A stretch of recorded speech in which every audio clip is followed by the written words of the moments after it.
बिस्मिल्लाहिर्रहमानिर्रहीम, अस्सलाम वालेकुम। आज का हमारा टॉपिक जो है वो अखरोट से रिलेटेड है। आपको पता है सर्दियाँ आ चुकी हैं और बहुत ज़्यादा लोग जो हैं वो नट्स का इस्तेमाल करते हैं।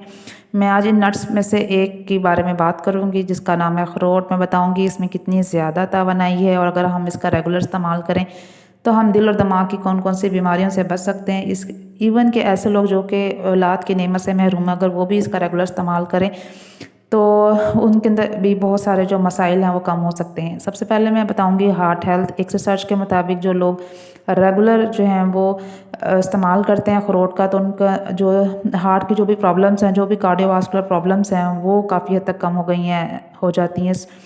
एलडीएल जिसे हम बैड कोलेस्ट्रॉल कहते हैं वो कम हो जाता है, अच्छे कोलेस्ट्रॉल का लेवल बढ़ जाता है। ऐसे लोग जो कि अखरोट रेगुलर इस्तेमाल करते हैं उनके ब्लड प्रेशर जो है उनमें 2 से 3 पॉइंट्स उसमें नुमाया कमी देखी गई है। इसके अंदर बहुत सारे फैट्स यानी ओमेगा 3 फैटी एसिड्स होते हैं जो कि हेल्दी फैट्स समझे जाते हैं, जो हार्ट की हेल्थ के लिए, दिल की हेल्थ के लिए बहुत ज़्यादा बेहतर हैं। एक रिसर्च के मुताबिक जो लोग अपनी डाइट में मेडिसिन के साथ साथ जो है वो अखरोट का भी रेगुलर इस्तेमाल करते हैं तो उन्हें कार्डियोवास्कुलर डिजीज़ का सामना नहीं करना पड़ता या उसमें बेहतरी उनको देखी गई है। दूसरा फ़ायदा है जी ब्रेन हेल्थ। ये हमारी ब्रेन की हेल्थ के लिए यानी हमारी दिमागी हेल्थ के लिए बहुत बेहतर है। स्पेशली वो लोग जो कि बूढ़े हो रहे हैं या 50 ईयर से ज़्यादा की एज है उनकी, अगर वो उसका रेगुलर इस्तेमाल करें तो वो उनकी जो कॉग्निटिव पावर है यानी उनकी जहानत में बेहतरी आएगी, लर्निंग पावर बेहतर होगी, उनकी याददाश्त बेहतर हो जाएगी और उन्हें भूलने की जो बीमारी है वो नहीं लगेगी। और क्योंकि इसके अंदर बहुत सारे एंटीऑक्सीडेंट्स होते हैं जो कि ना सिर्फ हमारे इम्यूनिटी सिस्टम को बेहतर करते हैं बल्कि हमारी ब्रेन की हेल्थ को बेहतर करते हैं ओवरऑल। इसमें बहुत सारे पॉलीफिनॉल्स भी होते हैं जिनको हम कह सकते हैं कि ये पावरफुल एंटीऑक्सीडेंट्स हैं। और एक रिसर्च के मुताबिक जैसे जैसे इंसान की एज बढ़ती चली जाती है आपको बहुत सारी डिजीज़ का सामना करना पड़ता है ब्रेन की, लेकिन जो लोग वॉलनट लेते हैं उनको बहुत सारी डिजीज़ से वो बच जाते हैं। स्पेशली ये एक स्टडीज़ है जो कि की गई है जिसमें जो कुछ लोग थे जो कि अपनी डाइट में सप्लीमेंट्स के साथ साथ जो है वॉलनट भी ले रहे थे, तो देखा ये गया है कि उनकी लर्निंग और मेमोरी जो है बेहतर हो गई है। इसके अलावा उनकी कोऑर्डिनेशन भी बेहतर हो गई है, स्पेशली उन लोगों के साथ कंपेयर किया गया जो कि अडल्ट थे। अब है तीसरी कि ये वेट मैनेजमेंट में भी बहुत अहम किरदार अदा करता है क्योंकि इसमें बहुत सारे विटामिन्स होते हैं और बहुत सारे मिनरल्स होते हैं। लेकिन मैं आपको ये भी बताते चलूँ क्योंकि इसमें हाई कैलोरीज होती हैं तो आप अपने डॉक्टर के मशवरे के मुताबिक ही इसको इस्तेमाल करें और अगर इस्तेमाल कर भी रहे हैं तो एक मॉडरेट मिकदार में यानी दरमियानी मिकदार में आप इसका इस्तेमाल करें अपनी डाइट के अंदर, तो इंशाल्लाह आपका वेट भी इससे रिड्यूस होता है। दूसरा आपका ब्लड प्रेशर में भी, इसमें अगर ब्लड प्रेशर हाई रहता है तो उसमें भी नुमाया कमी देखी गई है। इसके साथ साथ इसके अंदर एंटी इन्फ्लेमेटरी भी है ये, और क्योंकि इसके अंदर होते हैं अल्फा लिनोलेनिक एसिड और ओमेगा 3 फैटी एसिड्स।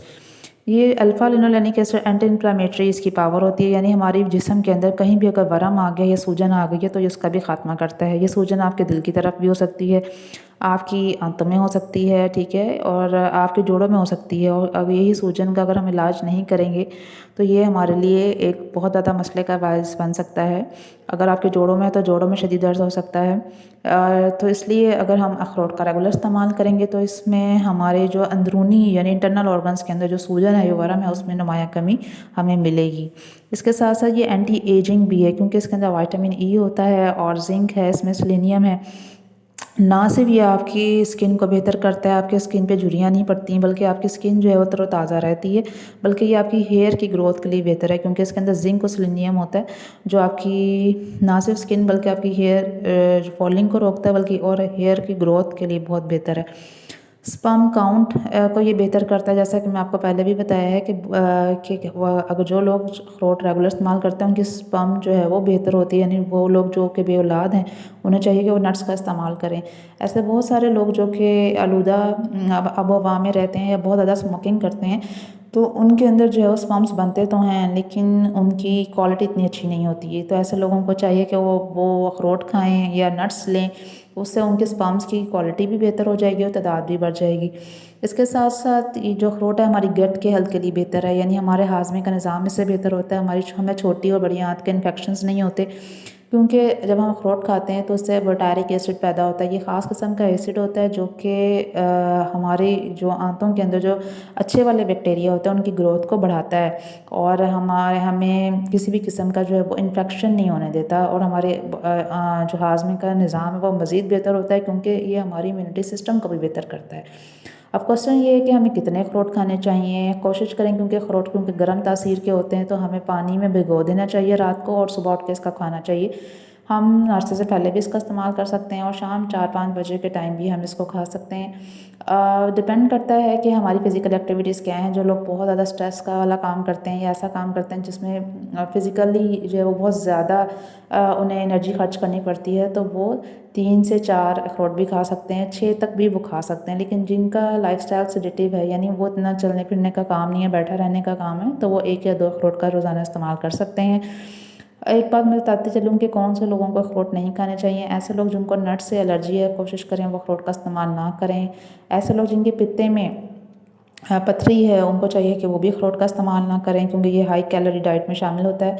और ऐसे लोग जो लो कैलोरी डाइट ले रहे हैं तो वो चाहिए कि वो अपने डॉक्टर से मशवरे से ही अखरोट का इस्तेमाल करें। इसके अलावा जिनको हर्पीज़ डिज़ीज़ है, जिसकी तस्वीर मैंने साथ साथ लगाई भी है कि जिस तरह अल्सरेशन की तरह छोटे छोटे ब्लिस्टर्स टाइप बन जाते हैं पानी वाले, तो वो भी अखरोट का इस्तेमाल ना करें। उम्मीद करती हूँ मैं कि आज की ये वीडियो आपको अच्छी लगी होगी। काइंडली इसे लाइक कर दें, शेयर कर दें, सब्सक्राइब कर दें और बेल आइकॉन के बटन को दबा दें। Thank you.